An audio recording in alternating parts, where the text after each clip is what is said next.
Boa noite a todas as pessoas presentes, a todos os espíritos presentes, seja aqui na nossa sala, seja no Zoom.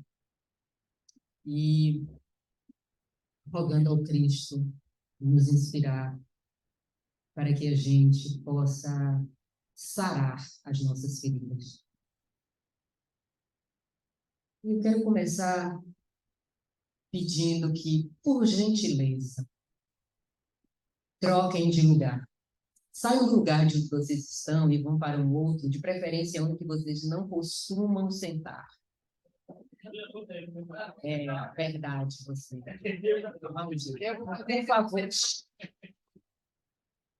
Por favor, quem está aí no Zoom, se for possível também, não é? Troque de lugar. Isso. Que maravilha. Isso. Porque eu entendo que se a gente não mudar a nossa perspectiva, a gente não vai cuidar, a gente não cuida, a gente não se cuida, muito menos do que nos filhos. Então, por isso que eu pedi para que vocês saíssem do lugar, para mudarem a perspectiva, tá? Então, observem como é que é assistir, não é? Trocar aqui comigo, a partir do lugar onde vocês estão.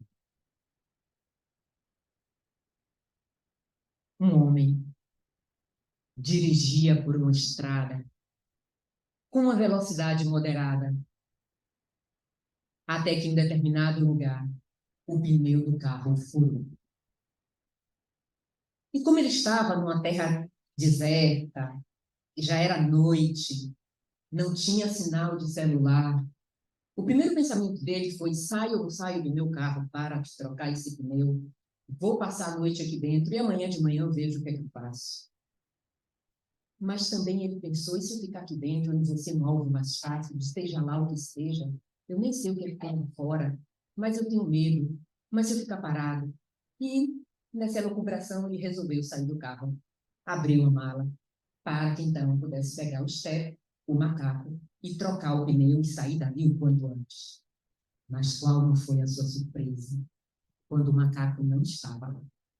E aí o homem começou: mas quem foi o miserável que tirou daqui de dentro? Porque foi que eu, que estava fazendo a viagem, não corrigi todos os itens. Se bem eu tivesse feito isso, eu agora estaria com o meu macaco. Mas onde é que ele foi parar, esse macaco? Será que foi o amigo que eu emprestei o carro e ele tirou? Será que foi a pessoa que lavou meu carro que roubou? Será que foi a mulher? Será que foi o filho? Será que foi a tia? E ele, desesperado, não podia trocar o seu step, o seu pneu furado, porque ele não tinha macaco. E olhando ao redor, naquela estrada íngreme, de noite, ele viu lá longe uma luzinha e vislumbrou: ali é uma casa. Então eu vou lá. Por quê? Para morar num lugar como esse, a pessoa deve ter carro. E se tem carro, tem macaco. Então eu vou lá, peço o macaco emprestado, trago, troco meu pneu, devolvo o macaco, volto para o meu carro e vou embora. E assim ele fez, começou a caminhar. E aí, pelo caminho, ele ia pensando: mas acontece que de noite eu vou bater na porta de alguém desconhecido. E se for um malfeitor? O malfeitor, ele pode fazer alguma coisa comigo, e aí mesmo que eu estou ferrado. Mas também pode pensar que eu sou um ladrão, e a pessoa não vai abrir a porta para mim. Se não abrir a porta para mim, eu não tenho macaco. Se eu não tenho macaco, eu não vou trocar o meu pneu. Se eu não tenho um pneu trocado, eu não posso continuar a minha viagem. Mas eu vou dizer para a pessoa: eu sou uma pessoa de bem. Não me olhe por conta da aparência, porque eu estou aqui esquecido do macaco. Eu geralmente sou uma pessoa que cuido de tudo meu, mas dessa vez eu me passei, me perdoe, me empreste o seu macaco. Mas a pessoa poderia me dar. Se ela me empresta o macaco, ótimo, maravilha, está tudo resolvido. Mas se ela não me empresta o macaco, o que é que eu vou fazer? O que é que eu vou utilizar para convencer essa pessoa? E se a pessoa vier com uma arma para mim, eu vou ter que falar com muita calma, porque ela pode me atirar se ela se assustar.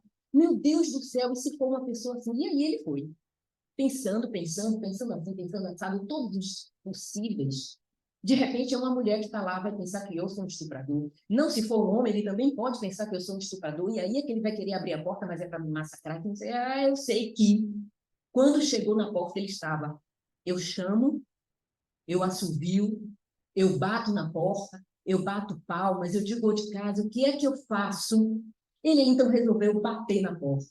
E quando ele bateu na porta, que a pessoa abriu, ele já foi gritando, eu não quero esse macaco, pode fazer o que quiser com o seu macaco, eu não preciso dele.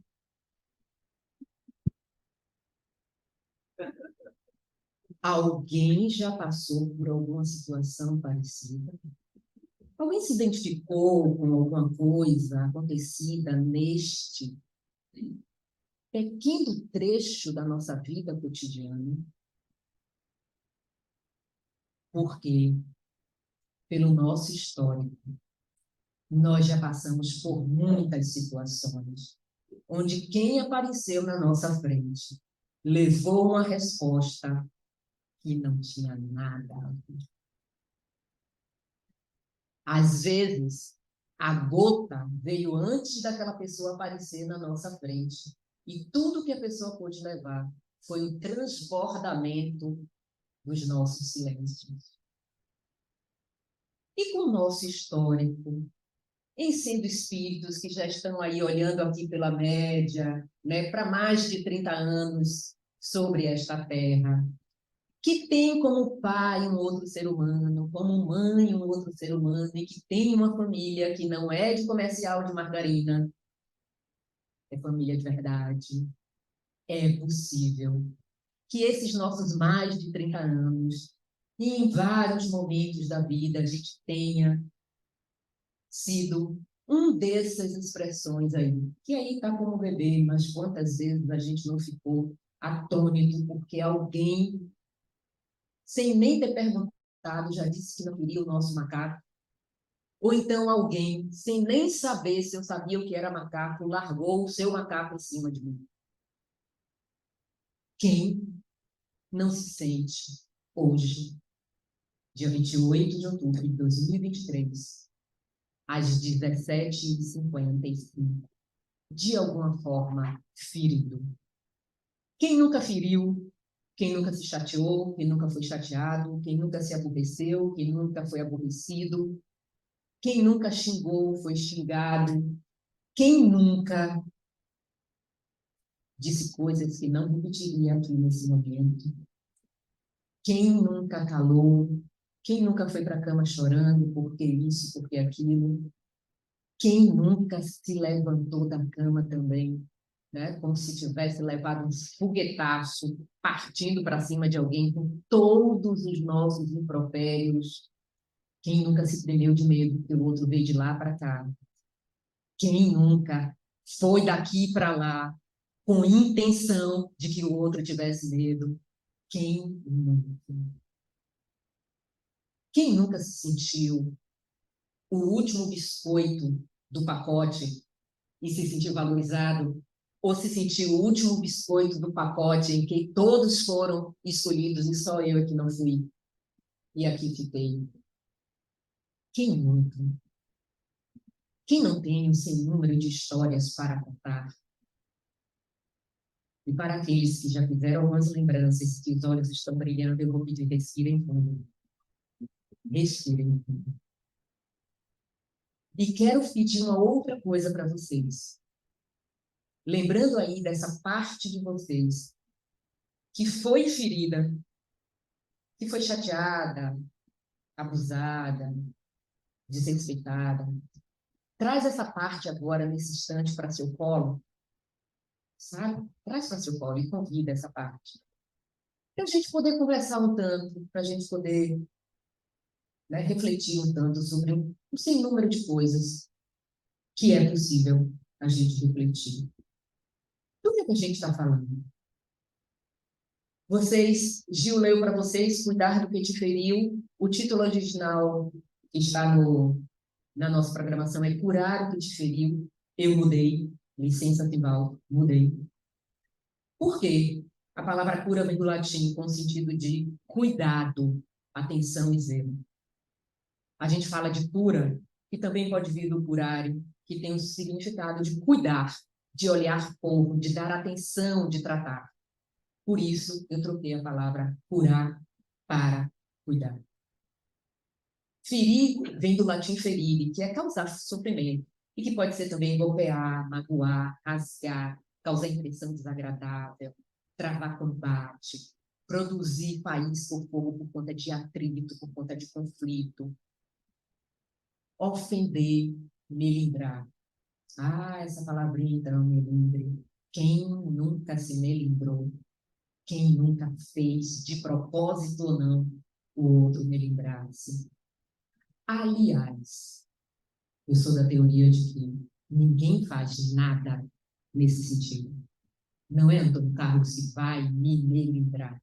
Eu que me melindrei porque quer que Antônio Carlos tenha feito, falado.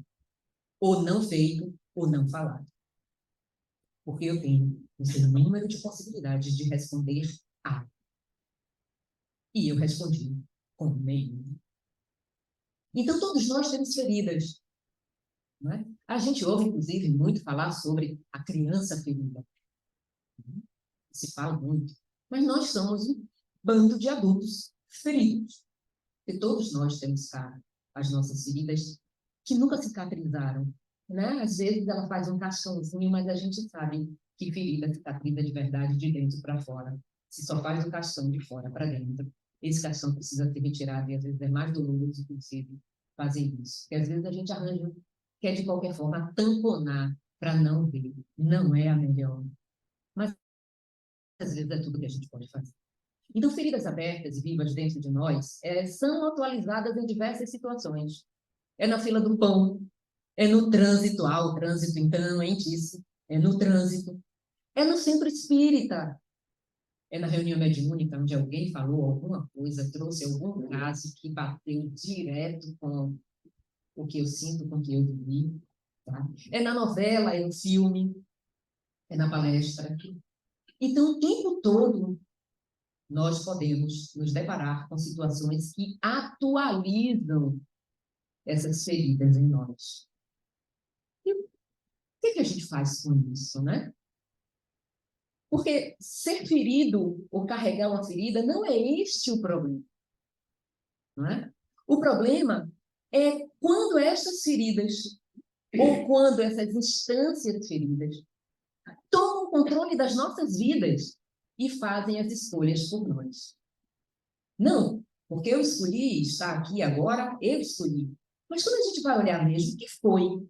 Ou dentro de nós, quem foi que escolheu aquilo? Vocês viram que aqui na capa tinha uma ambulância, não é? De desenho animado. Claro, minha criança sentadinha aqui junto de mim, quando vai fazer essas coisas, então ela deixa que eu faço, tia, né? Porque eu adoro desenho animado, né? E porque parte das nossas feridas vem mesmo, né? Desse nosso crescimento, desse nosso desenvolvimento. Né? Todos nós temos traumas de desenvolvimento. E não foi porque pai e mãe disse não, não pode botar o dedinho na tomada. Foi por outras coisas um tanto quanto mais graves. Então, o que importa, né, tem inclusive uma fala de Sartre, que o que importa não é o que fizeram em mim, mas o que eu fiz do que fizeram de mim. Porque o que eu vivi tem sim influência forte, mas não é determinismo. Não é. Basta que a gente se olhe aqui e a gente vai ver que todo mundo que está aqui, pelo menos do meu ponto de vista, tá? Pode ser que do de Aline, pode ser que do de Magnólia, né? Do de Ivan, tem outras tantas pessoas que eu não esteja vendo, mas aqui do meu ponto de vista está todo mundo encarnado, não é? E não estamos mortos por Covid. E absolutamente 100% de nós tivemos contato com Covid. Uma parte de umas pessoas que tiveram contato com Covid adoeceu, se curou, outras adoeceram, morreram, e nós adoecemos, nos curamos, mas de qualquer forma a gente está aqui. Se entrar aqui uma pessoa com gripe e abraçar todos nós, alguns vão pegar gripe, outros tantos não. Então, o que a gente vive não é determinismo, mas tem sim uma grande influência sobre as nossas escolhas, sobre como nós somos, sem dúvida. Nós optamos pela vida, então, outra coisa que a gente precisa refletir é que a vida que eu tenho hoje, nós optamos por ser, por estar, de algum modo, porque nos traz algum benefício. É benéfico para nós estarmos neste lugar, mesmo que seja por uma visão deturpada. Tem algum benefício, tem algo bom, mesmo que seja por uma visão deturpada. É claro que aqui não podemos deixar de pensar no país que nós estamos, certo? Na condição do mundo que nós vivemos, no tipo de família que a gente tem, no tipo de emprego. Claro, no ciclo social, nessa sociedade machista, violenta, certo? Que a gente vive. A gente está vivendo um período absurdo de agressividade contra si mesmo, porque quando eu machuco o outro, eu estou machucando a mim. A gente ainda não conseguiu perceber isso. Por quê? A nossa ferida é tão grande que às vezes a gente olha achando que a gente é o único ferido no mundo. E não é. Posso garantir a vocês, certo? Que olhando aí, bem do ladinho de vocês e mais além, olhem para todo mundo que está aqui nessa sala. Todos nós temos as nossas feridas. E nós mais ou menos as camuflamos, mais ou menos as admitimos, mais ou menos olhamos, certo? Parte delas a gente sequer dá conta. Mas alguém que está do lado de fora nos traz notícias. Poxa, Lia, por que você falou desse jeito? Eita, o que foi que eu fiz? Né? E aí é que a gente se percebe, opa, desculpe. E às vezes a gente não sabe mesmo por que reagiu daquela forma. Né? Por que a gente se indigna com determinado tipo de coisa e com outro não. Né? Os amigos espirituais dizem que a gente não precisa fazer regressão de memória, tá? Porque se a gente tem o benefício do esquecimento, isso nos faz muito bem. Mas a gente olha ao nosso redor, basta ver as nossas tendências, as nossas preferências, aquelas que a gente não conta para ninguém e que não necessariamente são coisas ruins, né? Mas às vezes a gente cala porque a gente não sabe o que o outro vai falar, o que o outro vai dizer. Mas certo é que nós estamos no lugar onde estamos porque, de alguma forma, a gente tem algum tipo de benefício nisso. Mesmo que seja porque a gente se acostumou a viver nadando dentro de um copo d'água e não tem a noção de que existe bacias e oceanos. Às vezes a gente está num lugar achando que é o melhor que a gente está, porque a gente não conhece lugares mais amplos, mais bonitos, mais saudáveis. O nosso estilo de vida é ipsis literis, como eu enxergo o mundo. É como eu enxergo o mundo, certo? E nisso aí estão as minhas expectativas brigando com as minhas frustrações. Porque eu tive a expectativa hoje, né, de que Ivan saísse daqui direto para casa, certo? E Ivan não vai para casa quando ele sair daqui, para ele me dar carona, porque eu vou para o teatro, depois daqui, no Campo Grande, ó, caminho para casa de Ivan, certo? E Ivan não vai, ele vai para o outro lado. Puxa vida, não é? Não é? Então, eu tenho expectativas, tem algumas filosofias que vão dizer que justo por termos expectativas é que nós sofremos. Se a gente não tivesse expectativas, certo? A gente não se frustraria, a gente não sofreria tanto. Não é? E com isso tudo, o que a gente precisa fazer é instrumentalizar-se para saber lidar com essas situações. Nós precisamos aprender como lidar com. Do contrário, nós vamos ser sempre um patinho feio. Do contrário, sempre vai ter alguém que nos magoou. Do contrário, vai ter sempre alguém que me melindrou, que não me enxergou, que isso, que aquilo outro, e as nossas justificativas vão continuar. E a gente precisa crescer. Quando Cristo falou que o reino de Deus era dos que se assemelhavam às criancinhas, ele não estava falando de infantilidade, ele não estava falando do tamanho delas. Ele estava falando da pureza de coração. Mas nós já passamos da época, pelo que a gente conhece, de ter papinha na boca com criança, não é? A gente já tem dente.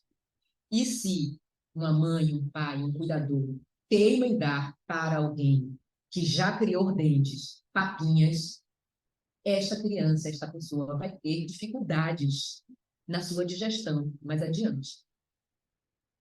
Criou dente, a gente faz o quê? Dá coisinhas, certo? Para o pirralhinho, para a pirralha, certo? Mastigar. Tá? Já não é mais somente peito, já não é mais somente papinha. Então, nós, em termos psicológicos, muitas vezes nós ainda estamos querendo papinhas.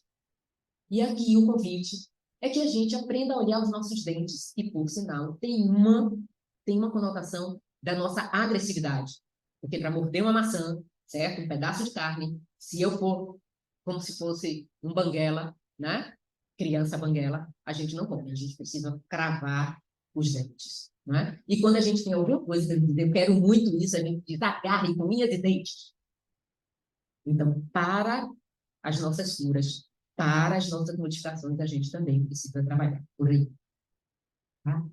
E aí, assim, para trabalhar com isso no dia a dia, quem é você na fila do pão? Tá? Então, quais as máscaras e comportamentos a gente usa para viver, para que a gente apenas não sobreviva? Sem dúvida alguma, eu adoro o Homem de Ferro. Adoro o Homem de Ferro, certo? De todos os Vingadores, é o mais prepotente. Casa com a minha prepotência, certo? No desenho animado vai ser Pato Donald, tá? Mas teve uma vez que, conversando com um amigo querido, né? Conhecido de nós todos aqui, certo? Falando sobre o pica-pau.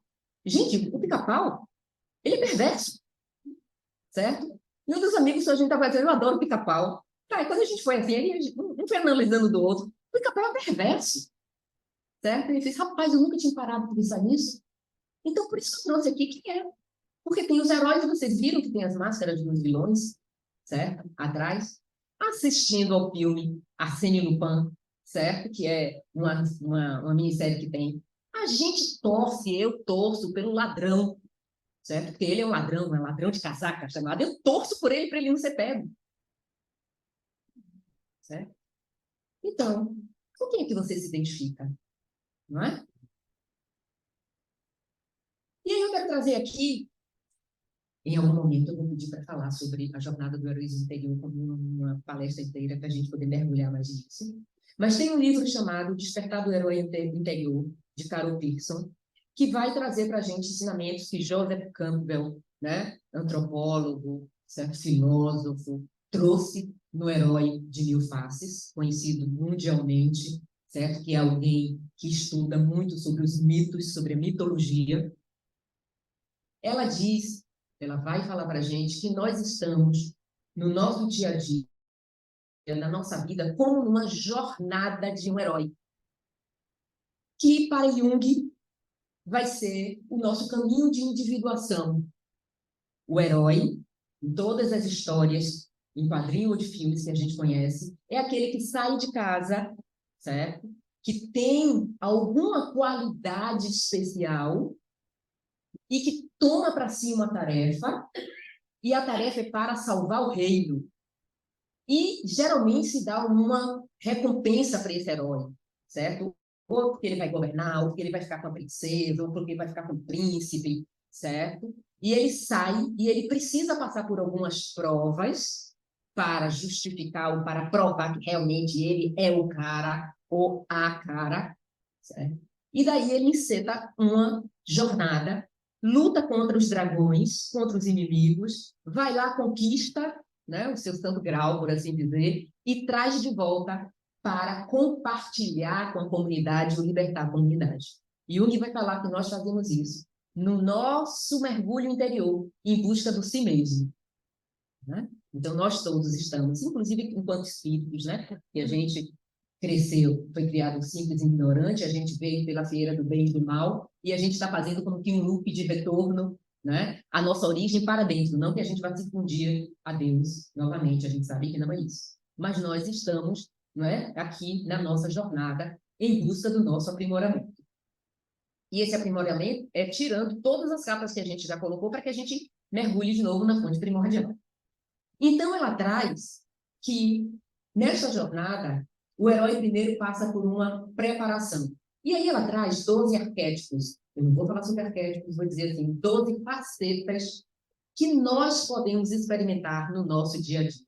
E aí, não precisa levantar a mão. Vocês podem fazer aí com vocês mesmos, dizendo, opa, eu sei. Em tal lugar eu era assim, em tal lugar eu era assado. Então, ela fala sobre uma infância e uma maturidade, uma juventude e uma maturidade, e ela sempre vai trazendo em cada uma dessas três, são três fases, quatro facetas, e em cada uma seria a maturidade. O 2 é a maturidade do 1, o 3 é a maturidade do 2. E começa com o inocente. O inocente é aquele para quem o mundo é cor-de-rosa e foi feito tudo absolutamente para ele, para satisfazer ele, para que ele permaneça em segurança, porque ele tem um medo enorme de abandono, certo? Então, tudo é dele, certo? Então, o inocente é aquele que, assim, como assim? Guerra onde? Como assim? Não. Poxa, Gil, você não trouxe para mim, certo? O que você tomou, ele tomou para o Popó hoje. Tomou para o Popó, eu também não tenho. Poxa vida, ele tomou o meu, não é? Então, assim, é meu mundo cor-de-rosa. Se alguém vier de lá para cá querendo focar a minha bolinha, não, é meu, é meu, é meu, é meu, não é do outro. Acontece que o mundo não é cor-de-rosa. Em algum momento, o inocente, correndo, cai, se rala, e aí então, porque ele se feriu, ele vira um órfão. Ah, ninguém me ama, ninguém me quer, ninguém me chama de meu amor, certo? Ó dia, ó mês, ó ano, né? Igual aquele personagem do quadrinho. Então, o órfão, o que ele quer é, de qualquer jeito, recuperar a segurança, porque ele tem medo de ser explorado por conta da sua fragilidade. Então, o órfão é aquele que, assim, poxa vida, eu estou doente, você não veio me visitar, você não veio me ver, você não trouxe remédio, você não trouxe uma empada de magnólia, aquele suco dela que eu tanto gosto. Poxa, o primeiro foi, oh, Magui, você nem deixou para mim. Poxa, sim, se fosse para Marconi, você dava. Então, o órfão, ele está sempre na falta. Vai para o colchão chorar, por quê, por quê, por quê? Fecha o olho diante da dor. A dor já passou, ó, é dor hoje, ele continua dando. Quem vem salvar o órfão é o guerreiro, porque tudo que precisa para sair disso aí é passar a perna no cavalo e dizer, alô, ó, sacode aí a poeira da volta por cima, porque a fila anda, o mundo anda, certo?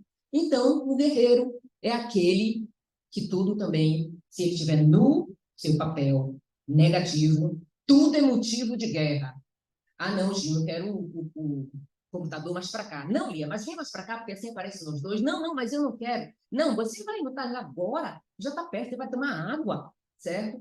Tudo é motivo para guerrear, certo? Poxa vida, você espirrou junto de mim. Poxa, tudo é para guerrear. Você disse um A, guerra. Você disse um I, é guerra do mesmo jeito. Tá? Então, às vezes, a gente empunha uma espada. Não, e é defensor de tudo. Como assim? Eu vou ser a defensora dos pobres e oprimidos. Ninguém nem pediu para ser salvo, mas eu já estou lá. Vou salvar, sim. Fulana, porque Fátima Silva não falou, não. Mas eu sei que ela se magoou e eu vou lá brigar, porque Maria José falou assim, o assado. Não é? A meta do guerreiro é vencer. Então, não importa, ele vai passar por cima. Tá? Isso, o medo é a fraqueza. Bom, o guerreiro, ele pode ser salvo pelo caridoso. O caridoso é aquele indivíduo que ele tem, então o guerreiro conquista, ele tem, então ele pode dar. Mas acontece que tem os caridosos que dá tudo. Mas, Ivan, você deu aquele pedaço de bolo, era o único que a gente tinha para tomar café. Ah, não, é porque bateu alguém aqui que precisou. Ah, não, é porque eu me lembrei, certo? Que Magnólia Valverde gosta desse bolo. Poxa, ela é tão boazinha comigo, eu levei para ela um pedaço de bolo. E aí dá e fica sem. Ou então é aquele que dá para cobrar. Eu me sacrifiquei por você, afinal de contas, eu te criei, Vanessa. Carreguei no colo no colo não, na barriga 9 meses. Pedro, não é Pedro o nome dele? Paulo, certo? 9 meses para você me dizer isso? E você dizer primeiro papai e não mamãe? Ah, esta é uma dívida que todos nós temos. Ninguém nunca vai conseguir saldar dívida com o pai, não é?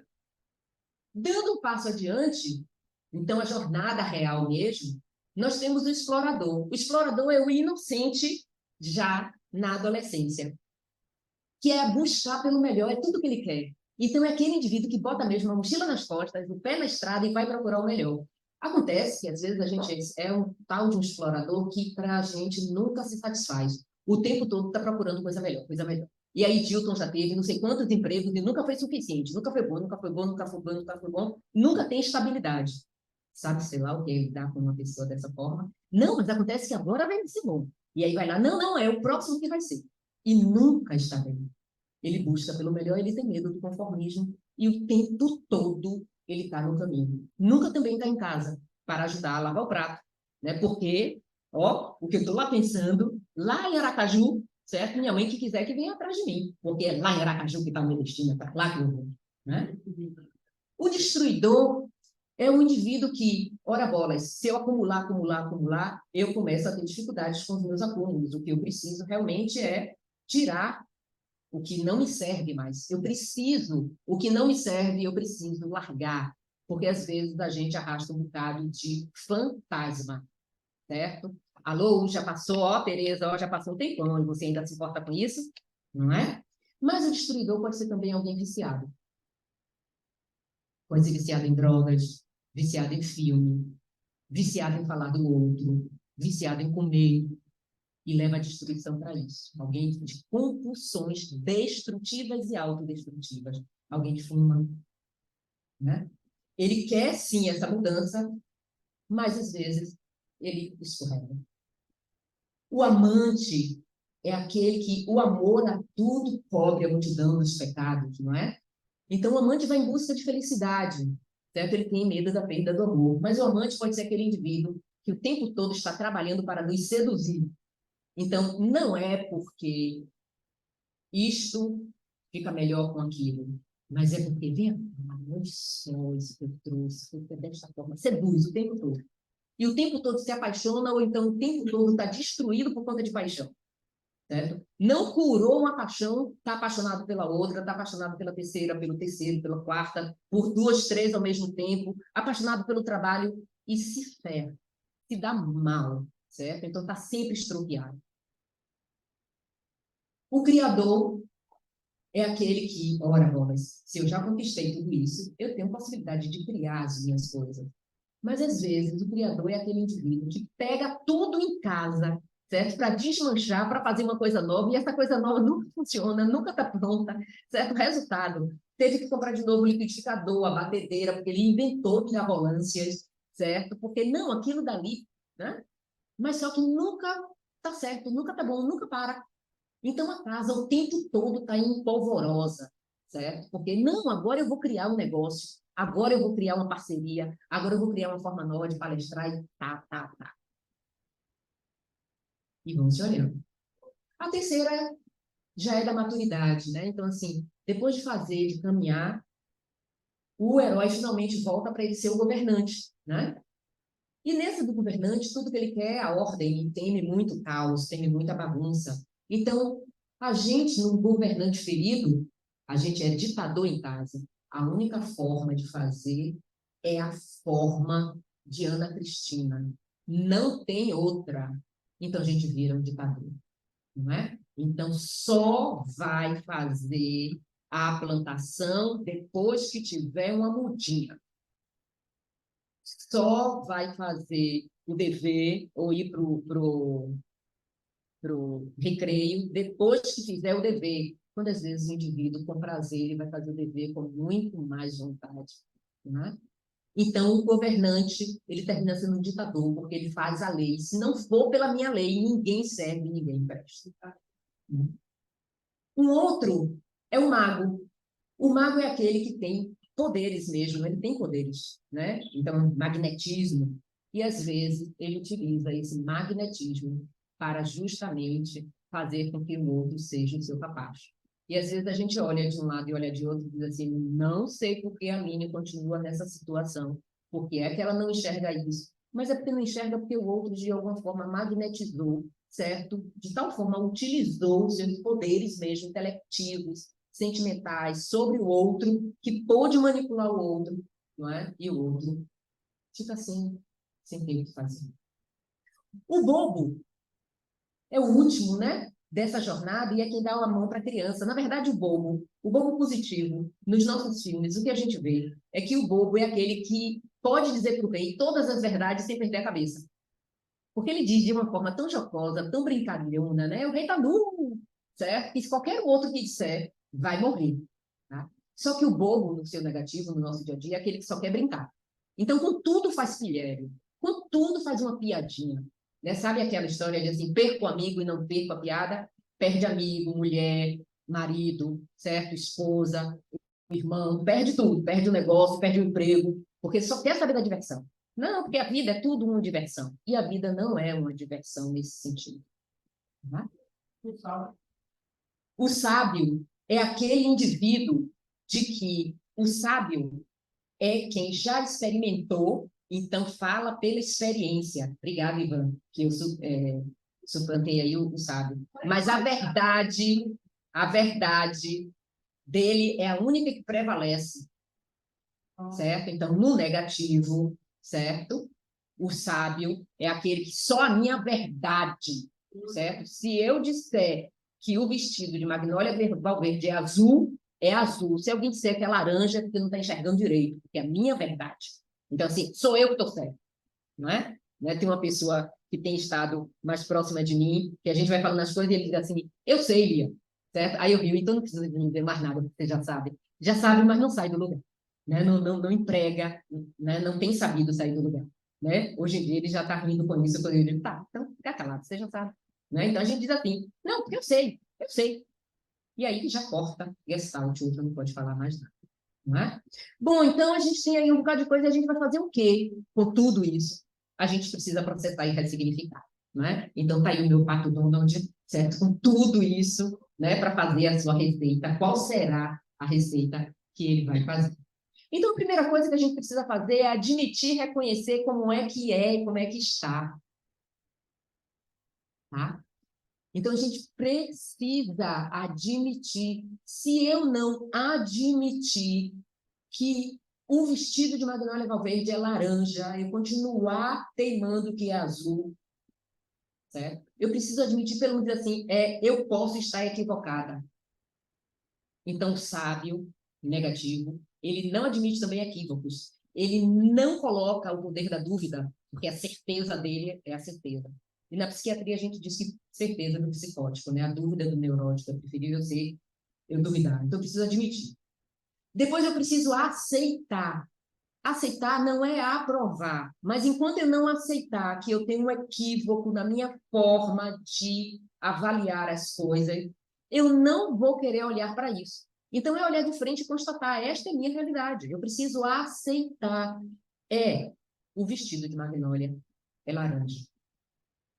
E por que eu estava vendo azul? Eu preciso ter coragem de viver para não sobreviver. E coragem de viver é dar um passo à frente, é sair do lugar de conforto, de comodismo. Por isso eu pedi a vocês que vocês saíssem do lugar que vocês estavam. Sair do conforto, do comodismo, ver de uma outra forma, de outra perspectiva. E isso é muito assustador, porque eu posso me deparar com coisas que eu não quero ver. E principalmente com o desconhecido. A gente tem muito medo do desconhecido. Então, é preferível ficar aqui, né? A gente tem, inclusive, uma fala que eu acho terrível. Pior com, né? Ruim com, pior sem. Isso. Rapaz. Né? Assumir o protagonismo de nossa vida. Deixar de ser vítima ou de se colocar como vítima. Nós não somos vítimas do que nos acontece na vida de uma forma geral. Não é? A gente não é a vítima. E não ser a vítima nos traz, inclusive, um poder. Bom, se eu não sou a vítima, se eu sou o protagonista, se sou eu que estou com as rédeas da minha vida, então eu vou pintar a casa como eu quero. A minha casa pessoal, eu vou dizer. Assumir ser protagonista. Assumir ser protagonista é vir aqui e assumir as responsabilidades. Então, eu preciso ser responsável por mim. Tá? Lia Luft, no seu livro Pensar é Transgredir, ela diz assim, quando a gente se olha no espelho, a gente pode dizer que mais ou menos 50% veio de papai e de mamãe, mas os outros 50% é. Então, no mínimo, tá para embaixo. Então, eu preciso me autorresponsabilizar. Eu preciso responsabilizar por mim. Por isso também eu pedi a vocês, lembra aí de uma parte sua que está ferida e põe no seu colo. Porque às vezes a gente quer entregar a nossa parte ferida no colo do outro. Nem se ser o terapeuta, não é. Vai ser no meu colo. Porque essa ferida é minha. E agir. A gente precisa agir. Não como essa Joaninha, né? Dessa tirinha, né? Que disse que já salvou tudo quanto foi coisa para fazer. E no final, ainda bem, ela mesma pensa, a quem é que eu estou querendo enganar, né? E aí, então, eu trago aqui em termos de ação um toró de parpite, porque é o que o nordestino diz, né? O povo fala de brainstorm, chuva de ideias. O nordestino fala toró de parpite. A primeira coisa é sobre conversa íntima. Eu preciso conversar comigo e estar lá no livro dos Espíritos. Ao final de cada dia, põe tua cabeça no travesseiro e vê se você não feriu alguém, se você não escorregou no casca da banana. E eu posso garantir que parte das nossos currículos com casca de banana, quem colocou a casca de banana lá foi quem? A gente mesmo, olha, povo, a gente mesmo. A gente colocou, voltou para o lugar de início, foi caminhando e escorregou na casca de banana. A gente faz isso, tá? E ele tem ele sugere uma visualização criativa que é se colocar sentado em um lugar com papel e caneta do lado, fechar os olhos, aquietar, e em determinado momento lançar a pergunta do que a gente quer a resposta. Fazer a pergunta com todo o seu coração, toda a sua alma, e esperar pela resposta, e não julgar a resposta. Porque pode vir alguma coisa que a gente realmente não queira ouvir. A outra coisa é autocuidado e autoamor. Sem autocuidado e autoamor, a gente não vai para frente. Eu preciso me cuidar. Eu preciso me amar. Tá? Eu preciso me amar. Do lado da minha cabeceira, tem lá preso na parede, apaixone-se por você todos os dias. Pratique o bem me quero. Que a gente diz assim, bem me quer, mal me quer, e aí a gente entra no órfão, né? Porque Suzana não me quis. Não, bem me quero, certo? Antes de me dizerem que meu vestido era bonito, eu me olhei no espelho e disse, rapaz, eu gostei desse vestido em mim, certo? E eu tô bonita, certo? Eu passo pelo espelho e digo assim, rapaz, eu namoro com essa magrela. Claro, se eu não casar comigo, quem mais vai querer casar comigo? Se eu não me amar, quem mais vai me amar? Certo? Não, e quando alguém disser assim, pô, você é isso, é aquilo, outro, eu preciso estar no meu eixo para dizer assim, é verdade, você tem razão. Relações saudáveis. O sim e o não são estruturadores. Ah, dizer não vai frustrar. Vai. E vai fazer crescer pessoa de bem. No hospital psiquiátrico, durante o tempo, graças a Deus, desta vez, nesta encarnação, eu estava do lado de cá e não do lado de lá, certo? Não é? Então, tinha uma ala que era só de particulares, etc., de gente que tinha condições financeiras muito boas, e a outra era suíça, de gente que tinha uma condição financeira muito ruim. E uma vez um psiquiatra me disse, Eliana, quem está aqui nessa ala, né, está com excesso de sim, e quem está na outra ala está com excesso de não. Então, quem estava com excesso de sim, faltou o não para dar o contraponto do limite. E quem estava no excesso do não, faltou sim para dar, certo? A autoestima de venha, eu posso lhe dar não. Então, nós precisamos de sim e de não. E muitas vezes a gente diz não para a gente e sim para o outro. E isso estraga com a gente. Então, dar o não é necessário. São 3 letrinhas, todas bem juntinhas, e ler não. E a gente morre de medo, porque ao dizer não, o outro pode não gostar de mim. E eu posso entrar na culpa, assim, assim. John Powell vai falar em um dos livros dele mais famoso. Por que que eu tenho medo de lhe dizer quem sou? Ele diz, eu tenho medo de lhe dizer quem sou, porque você pode não gostar e é tudo que eu tô. A gente precisa procurar ajuda, terapia. Ajuda não é igual a terapia. A terapia é um desses lencos de ajuda, tá? Eu acho que todo mundo deveria fazer terapia, não 100% do tempo, mas todo mundo deveria experimentar, para se ver em outras possibilidades, pela própria fala. Mas precisa procurar ajuda. E ser Papai Noel de si mesmo.